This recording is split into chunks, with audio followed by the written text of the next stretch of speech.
안녕하세요 여러분, 성공합시다.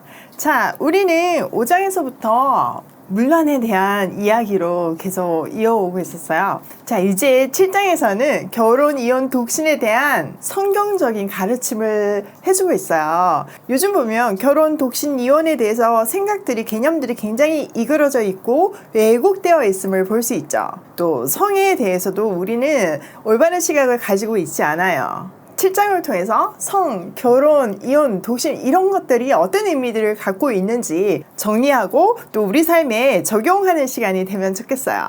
자, 1절 너희가 쓴 문제에 대하여 말하면 남자가 여자를 가까이 하지 아니함이 좋으나. 고린도 전서는 어떤 책인가요?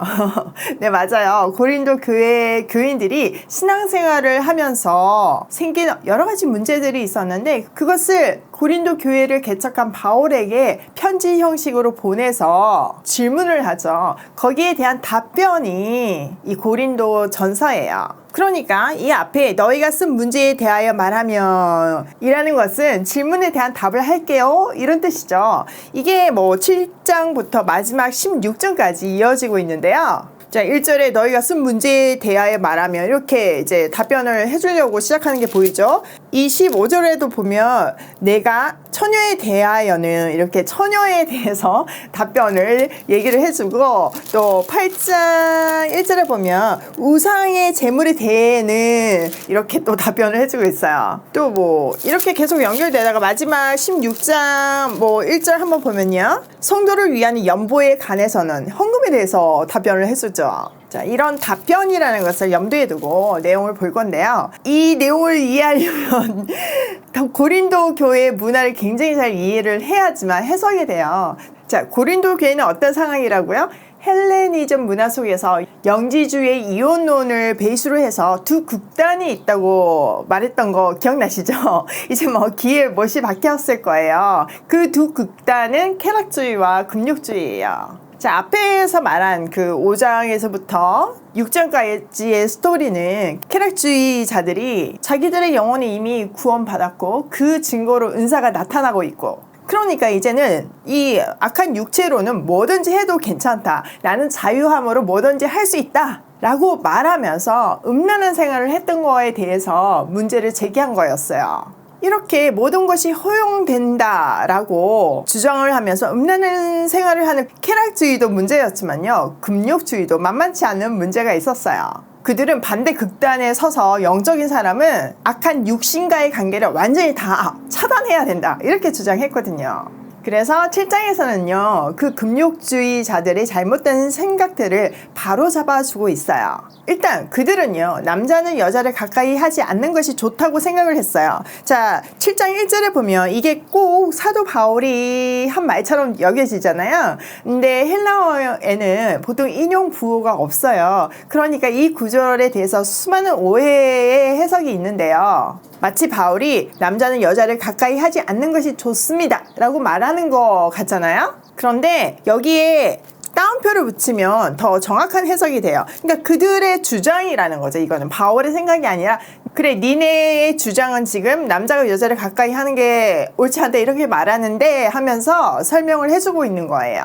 실제로 그들이 어떤 주장을 했냐면요. 그리스도인이라면 뭐 독신으로 있어야 된다고 주장을 했고 더 넘어서 결혼을 한 상태에서 크리스찬이 된 경우도 있잖아요. 그럴 때는 이혼을 하는 게 좋다고 말하기까지 했어요. 또 만약에 이혼까지는 못하겠으면 아예 부부 관계를 맺으면 안 된다고 이렇게 말했어요. 사실 이 문제는요 단순한 문제가 아니죠. 성관계에 대해서 성경에서 뭐라고 말하는지를 알아야지만 해석할 수 있는 부분이잖아요. 또 더 나아가서는 성경에서는 결혼을 찬성하냐 결혼의 문제까지 이어지는 아주 중요한 개념이었어요. 자, 이 문제에 대한 바울의 답 한번 들어볼게요. 2절, 음행을 피하기 위하여 남자마다 자기 아내를 두고 여자마다 자기 남편을 두라. 이거 읽으면 조금 더 헷갈리죠. 마치 결혼이 음행 방지의 수단으로 느껴지잖아요. 그것도 말이 안 되죠. 이거는요 사실 고린도 교회의 특수 상황 속에서 말한 결혼의 다양한 의미 중에 하나일 뿐이었어요. 일단 창세기 2장 18절에 보면 아담이 독처하는 것이 좋지 않다고 말하잖아요. 또 하나님은 그들이 한 몸이 되는 것을 기뻐하셨어요. 그러니까 성은요, 하나님이 주신 선물이에요. 그래서 모든 사람은 성욕이 있고 그것을 통해서 인류가 번성을 해요. 만약에 아기가 만들어지는 일이 우리가 뭐 50kg짜리 돌을 뭐 일주일을 들고 있어야 된다는 아주 거나 불가능한 일이든지, 아니면 싫어하는 음식을 삼시세끼 뭐 한 달을 먹어야 하는 고통스러운 일이라면 인류 번성이 어렵겠죠. 그런데 우리한테 기쁨을 주면서 아이가 생기게 하잖아요. 이게 하나님의 선물이라는 증거예요. 또 성경은요, 분명히 한 남자와 한 여자의 결합을 결혼이라고 말하고 있는데요. 이 결혼을 통한 부부한테만 허용된 것이 성관계예요. 한 남자와 한 여자가 건강하게 결혼을 하고 사랑을 하고 아이를 낳는 모든 스토리가 사실은 굉장히 아름다운 스토리예요. 그 아름다운 관계에 음란 방지 기능이 있을 뿐이죠. 자, 조금 더 알아볼까요? 3절. 남편은 그의 아내에 대한 의무를 다하고 아내도 그 남편에게 그렇게 할지라. 아내는 자기 몸을 주장하지 못하고 오직 그 남편이 하며, 남편도 그와 같이 자기 몸을 주장하지 못하고 오직 그 아내가 하나니. 자, 이 내용도 결국 결혼 생활, 정확하게는 성생활에 관한 이야기인데요. 이거는요, 성경적인 결혼의 의미를 분명하게 알아야지만 해석이 돼요. 우선 성경이 결혼에 대해서 분명하게 밝히고 있는 곳이 창세기랑 에베소서거든요. 먼저 창세기를 한번 볼게요. 2장 18절.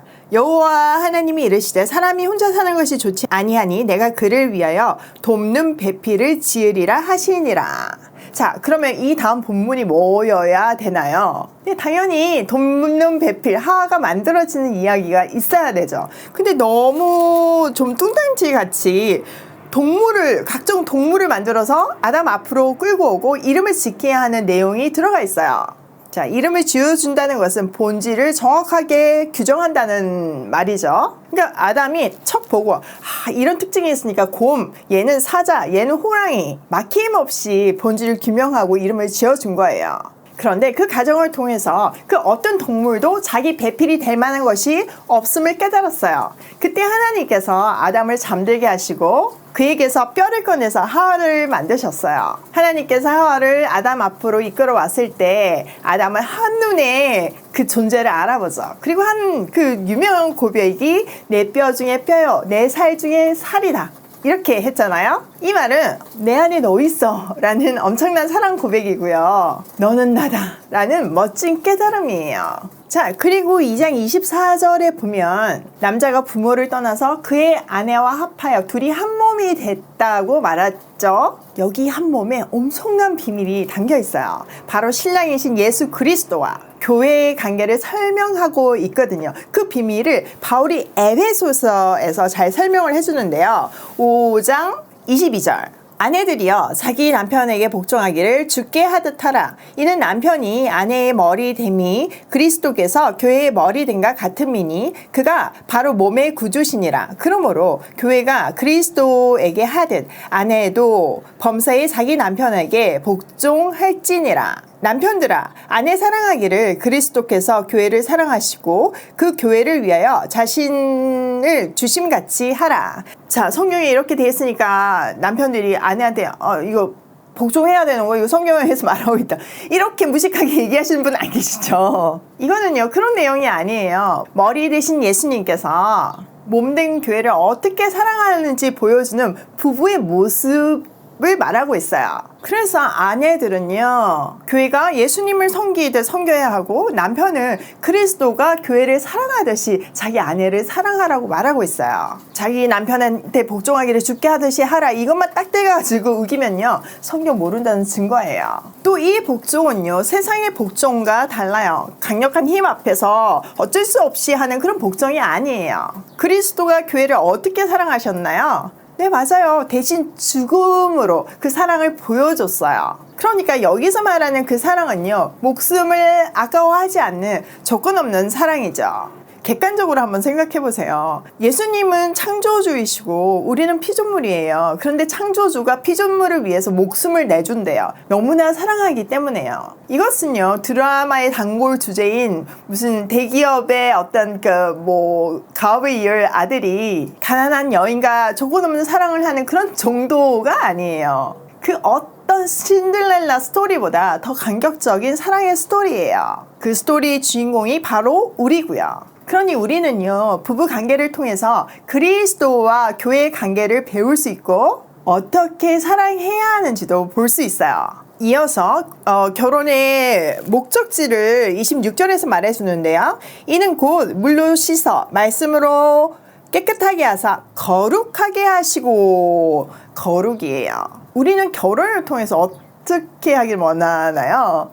거룩해지기를 원하면서 결혼 생활 하시는 분 계신가요? 아니죠. 대부분은 행복을 추구하고 기쁨을 추구하고 그것이 만족되지 않으면 언제나 갈라설 준비가 되어 있잖아요. 돈 벌어오지 못하고 성실하지 못하고 여러 가지 이유들이 결국 내 행복에 방해가 되기 때문에 우리는 갈라서고 싶은 거예요. 또 제일 대표적인 이유가 성격 차이잖아요. 또 사랑이 식어서, 이런 이유도 자주 듣고 있어요. 그런 이유로 결혼을 깨는 것은 결혼의 의미와 목적지를 정확하게 이해하지 못했다는 증거예요. 바울은요, 이것을 깨닫고 나서 32절, 이 비밀이 크도다. 나는 그리스도와 교회에 대하여 말하노라. 그러나 너희도 각각 자기 아내 사랑하기를 자신같이 하고 아내도 자기 남편을 존경하라. 이렇게 부부관계를 마무리하고 있어요. 부부간의 사랑과 의무를 그리스도와 교회의 사랑으로 매듭짓고 있는 거죠. 이것은 뭘 말하나요? 우리는 결혼 생활을 통해서 그리스도의 사랑을 배우고 교회의 가치를 배울 수 있게 세팅되어 있다는 거죠. 그러니 얼마나 소중한 관계인가요? 그런데 놀라운 것은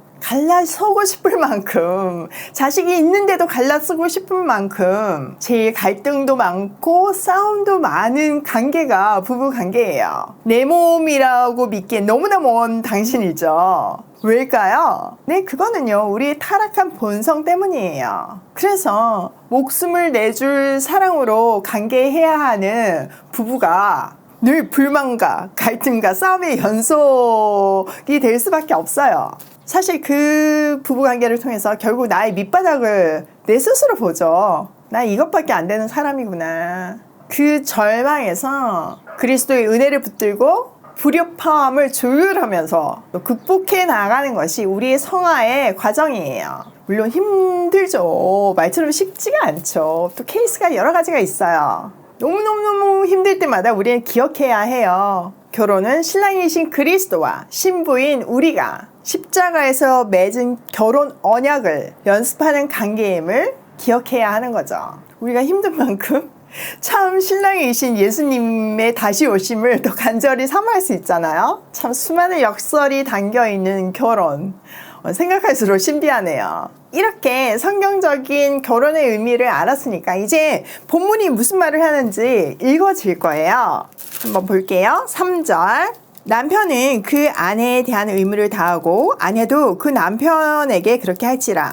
아내는 자기 몸을 주장하지 못하고 오직 그 남편이 하며 남편도 그와 같이 자기 몸을 주장하지 못하고 오직 그 아내가 하나니.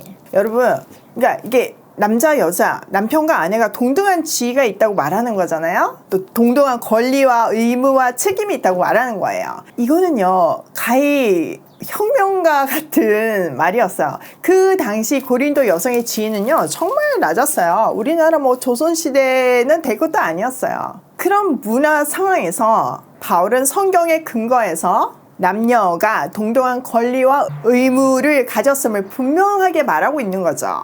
또 남편과 아내는요, 각각 상대방의 권위 아래서, 내가 권위가 높아서가 아니라 상대방의 권위 아래서 책임을 다해야 한다고 말하고 있어요. 그러니까 남편의 권위 안에 있는 것이 아니고 남편은 아내의 권위 아래에 있고 아내는 남편의 권위 아래에서 서로에게 책임을 다해야 한다고 말하고 있죠. 이거 완전 혁명과 같은 발언이었어요. 이런 본문들이 말해 주듯이요. 복음은요. 사람이 사람답게 존중받으며 살게 만들어요. 여러분 지금도 아직 신분제도, 일부 다처 제도, 여성 할례, 뭐 수많은 야만한 법들이 있는 나라들이 있잖아요. 그런 나라의 복음을 전한다는 말은요. 단순히 영의 구원을 넘어선 육의 구원이에요. 그 여성들이 또 하층민의 사람들이 사람답게 살 수 있게 생각하게끔 하는 것이 이 복음이잖아요. 영국의 노예제도나 미국의 노예제도가 결국 이 복음의 근거에서 사라졌잖아요. 그런 이유로 기독교가 전파된 곳에는 복음적인 원리를 기반으로 민주주의와 여성 해방이 일어났어요. 자, 5절. 서로 분방하지 말라. 다만 기도할 틈을 얻기 위하여 합의상 얼마 동안은 하되 다시 합하라. 이는 너희가 절제 못함으로 말미암아 사탄이 너희를 시험하지 못하게 하려 함이라. 그러나 내가 이 말을 함은 허락이요 명령은 아니니라. 자, 바울은요 상황에 따른 영적 생활을 위해서 얼마 동안은 떨어져 있기로 합의할 수 있다고 말하고 있어요. 그런데 이거는요 금육주의자들이 말하는 무조건 거룩함을 위한 헤어짐이나 떨어짐을 말하는 것이 아니에요. 거기는 큰 차이가 있어요. 첫 번째는 서로 합의하에 이루어져야 되고요. 두 번째는 일정 기간 동안, 그러니까 기간이 정해져 있는 거죠. 또 이거는 명령이 아니고 그렇게 할 수 있다는 전제가 포함되어 있어요. 사실 성은요 하나님의 축복인데도 불구하고 많은 사람들이 음지로 끌고 들어가서 잘못 사용하고 있고 또 자녀들에게도 잘못 가르치고 있어요. 그래서 아이들에게 성경적인 건강한 성을 가르치는 것이 굉장히 중요해요. 물론 우리부터가 성경적으로 다시 재정리하는 것이 우선되어야 되겠죠. 자, 7절. 나는 모든 사람이 나와 같기를 원하노라. 그러나 각각 하나님께 받은 자기 은사가 있으니 이 사람은 이러하고 저 사람은 저러하니라. 자, 바울이 여기서 모든 사람이 나와 같이 되기를 원한다고 이렇게 말하고 있죠. 이 문장에 대해서 많은 학자들이 의견이 분분해요. 바울이 미혼일 것이다. 아니면 돌싱일 것이다. 많은 연구를 했어요. 근데 그는 분명히 결혼은 했어요. 왜냐하면은 그는 바리새인이었고 공회원이었잖아요. 당시 랍비아 공회원의 조건이 기혼이었기 때문에 그가 결혼은 했다는 것으로 추정할 수 있어요. 근데 지금 이 문맥으로 보면 그는 싱글이잖아요. 여기에는 이혼에 의한 돌싱 아니면 사별 두 가지 케이스가 있어요. 여기에 대해서도 크게 두 가지 견해가 있는데요. 저명한 독일의 신학자인 요아킴 예레미야스 교수는 사별한 호랍이라고 주장하고 있어요. 또 반면에 영국의 브루스 교수는 이혼을 당했을 거라고 추정을 해요. 또 그 시기를 바울이 회심했던 그 시기로 보고 있어요. 자, 그는 바리새인 중에 바리새인이었잖아요. 근데 갑자기 그가 그리스도인이 되었어요. 그러니까 그 아내가 받아들일 수가 없는 거죠. 그래서 이혼을 당했다고 추정하는 거죠. 사실 이런 경우는 지금도 사역자들 사이에서도 있잖아요. 사역자뿐만 아니라 일반 가정에서도 있는 일이잖아요. 자, 결론은 24절에 있는데요. 우리가 내일 볼 거지만 미리 한번 보면요. 형제들아 너희는 각각 부르심을 받은 그대로 하나님께 함께 거하라. 각각 부르심을 받은 그때의 처지에 그대로 있으면서 하나님과 함께 동행하세요. 이렇게 말하고 있어요. 다시 말하면 각각의 은사대로 부르심을 받은 그 상태로 그대로 지내는 것이 좋다 이 말이죠. 그러니까 뭐 결혼을 하는 게 맞냐 아니냐 등등 여러 형태가 중요한 것이 아니고요. 또 어떤 것이 낫다고 말할 수 있는 그런 얘기가 아니라는 거죠. 각각 부르심이 다를 뿐이라는 말이에요. 자, 오늘 내용을 우리 삶에 한번 적용을 해보면요. 진짜 이 내용 정확하게 여러분이 이해하고 또 자녀들한테 가르쳐 줄 수 있으면 좋겠어요.